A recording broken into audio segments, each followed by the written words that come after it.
I got a song called I Live By and I Die By, right? So I did the first verse.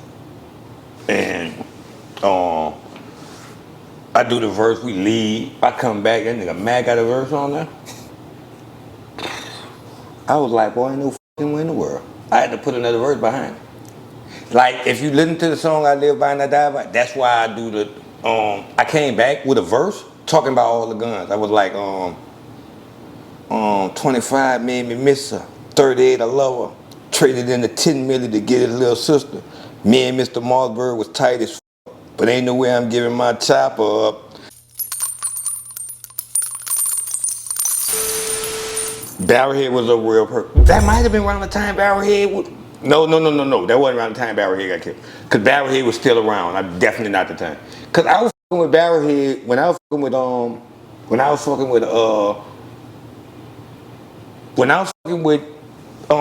Ball of Fall. Barrelhead was connected with me in Houston. Every time Barrelhead would come to Houston, Telly Hank didn't come to, like, I used to be fucking with Telly and Telly Uncle and all them in Houston and shit too.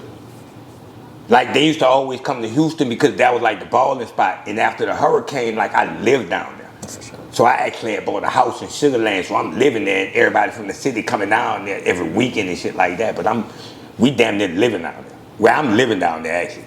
Me and that same day, me and the fam gang, all of us moved to Houston when I signed up with Ball of Hall. Okay. Everybody moved to Houston. Man, okay. It's one more person I want to ask you about. You mentioned your relationship with Master P was more so business, but like you talked about in the video for Bruh, C Murder in there, you know, and you mentioned like Slim and C. What was your relationship like with C Murder? C Murder was the first person to take me on tour. Me and C Murder had a personal relationship. Like, C the first nigga to take me on tour. Like, I was on tour with the whole fucking Cali or Wango and all them niggas on the big old bus. Magnolia. Yep. But she the first person to take me on tour. Like, remember the dude I'm telling you about Birmingham where I got the FN from? Mm-hmm. I met Birmingham Boo from C Murder. Me and Birmingham Boo still friends to this day. That's who used to book us in Birmingham. So I met him as a promoter, but we just developed a hell of a friendship. Man, Birmingham Boo like 70, and he's still looking like that, like he like OGKC. Yeah, bro. You said C Murder, the first person to take you on That's tour. That's the first person I went on tour with. You said y'all had a personal relationship though? Yeah, so y'all don't just kicked it and chopped it up? My brother, one of my brothers, Bud, was C Murder manager. Like, so me and C done been up late nights just chopping. Sitting downstairs at the bar and spots. Like, that nigga showed me like the hotel and all. Like, I just said, well, I ain't know nothing about that. And nigga see hit the nigga and be like, say, Bud, you ain't settled with me downstairs at the bar. Boy, we ain't know nothing about it. I know I didn't. I know that ain't downstairs at the bar. Let's go. We sitting down there just kicking shit. But I've been in all kind of crazy shit with C too. Like, definitely been. Like, I remember a time, like, it just was, like, promoters used to be so fucked up, bro. So they always try to play you out your money and shit like that, right? And C did not play when it came to his money, right? So we go to, I don't know where we at, bro. But a promoter trying to get me to do, like, C saying, like, he gonna do a few songs, right?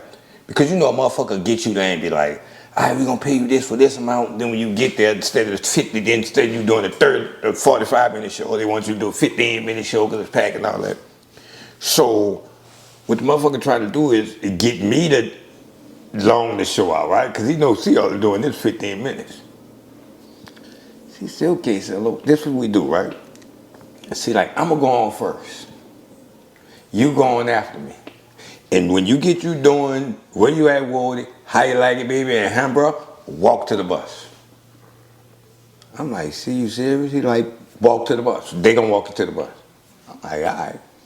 I get you doing it, I walk to the bus, the promoter, the hottest, fisheries.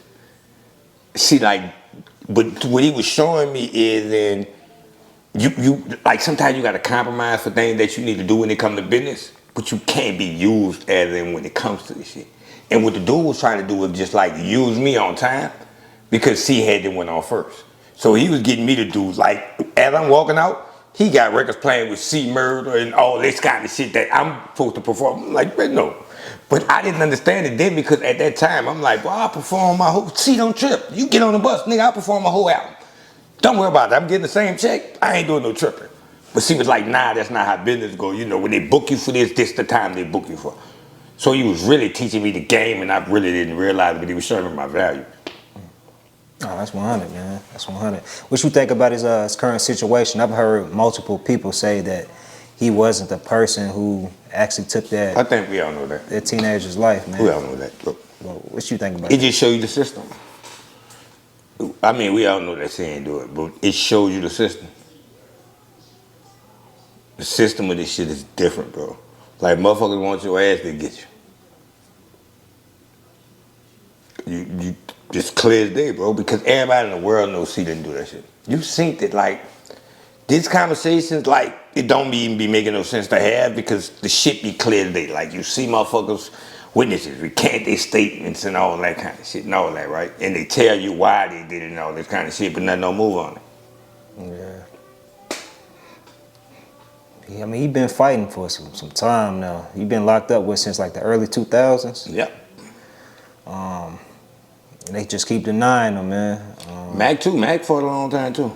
Yeah, Mac, yeah. Welcome home to Mac. Mac been home with almost 2 years now. Mac ain't playing. That's my dog too. Yeah, shout out to him, You man. know that's the home. Me and Pop. You know me and Mac Pop. That's my diggity.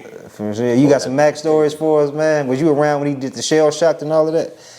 Well, I can tell. Oh, I have a Mac story for you. Yes, Hold on, before you say it, let me switch this battery. We getting back. We back to it. We was talking about Mac. I had to change my battery, man. But yeah, you was talking about Mac. You said you got a Mac story for us. I got a song called "I Live By and I Die By," right?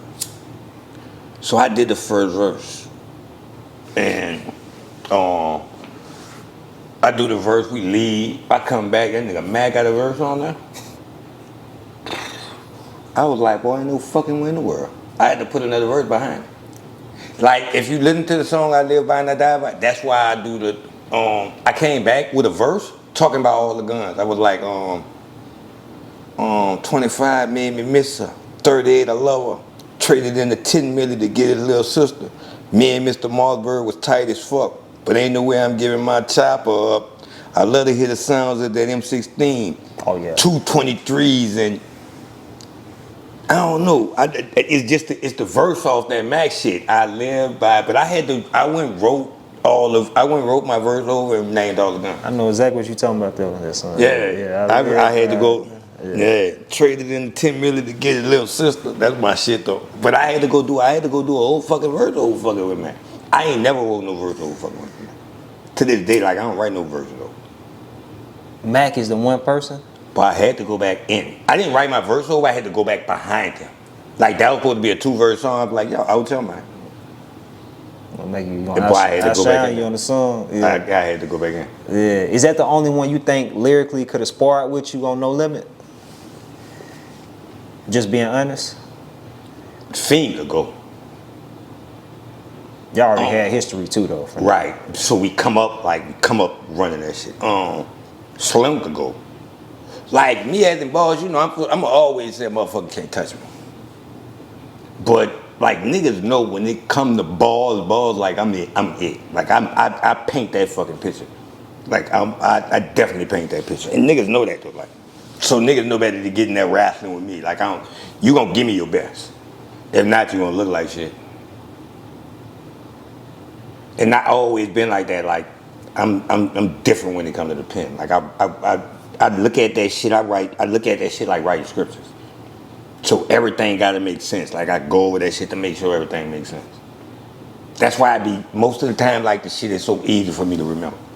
No freestyling or nothing. Oh no, I don't do that. No punching in. You writing everything. Like I don't like punching in. Like once I have my shit together, like as in like if motherfuckers ask me about music, like sometimes all I have to do is put myself where I was. If I could put myself where I was in my mind at that time, I know everything I put on. So like a nigga can say, hey, run that old head, so run that running back or some shit like that. All I have to do is put myself back in the zone at that time, and I know what I was going through, so I kind of know what I was writing about. Cause I really write about my life. Like that's why the shit, simple shit, bro. Like it's simple to me, but probably not to other people. But that should be simple to me, cause I just be writing about the shit I go through. I go through shit every day, so I could like.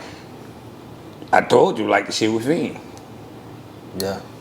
Like nigga gonna make a new genre, fucking with us, bro.